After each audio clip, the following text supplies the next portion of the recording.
እግዚአብሔር ይቅር ያለውን ሰው እግዚአብሔር ኃጢአቱን የሰረዘለትን ሰው እኔና እናንተ እያነበብን የዕዳ ደብዳቤውን እየገለጥን በጣም ስንት ሰው እናሸማቅቃለን።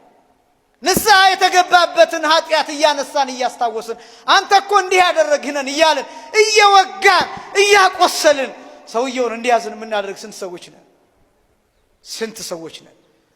የክርስቶስን ቁስል ሁልጊዜ እየቸነከርን የምንኖር እየወጋን የምንኖር ጌታን እየገረፍን የምንኖር ዛሬ መስቀል እንዲሸከም እያደረግን የምንኖር ስንቶቻችን ነን? ክርስቶስ እኮ ወንድምህ ነው፣ ሌላ አይደለም። ክርስቶስ የሞተለት ሰው ወንድምህ ክርስቶስ ማለት እኮ ነው፣ ኢየሱስ ማለት እኮ ነው። ምክንያቱም ክርስቶስ ሞቶለታል። ሐዋርያው ቅዱስ ጳውሎስ እኮ ይናገራል አንደኛ ቆሮንቶስ ምዕራፍ 8 ላይ ክርስቶስ የሞተለት ወንድሜ ከሚሰናከል ለዘላለም ስጋ መብላት ይቅርብኝ ይላል።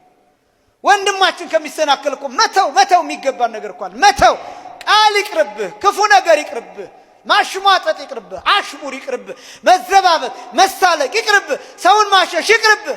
ተማሪህንን ይህን ማወቅ ያስፈልጋል። በጣም ብዙ ሰዎችን አሸማቀናል።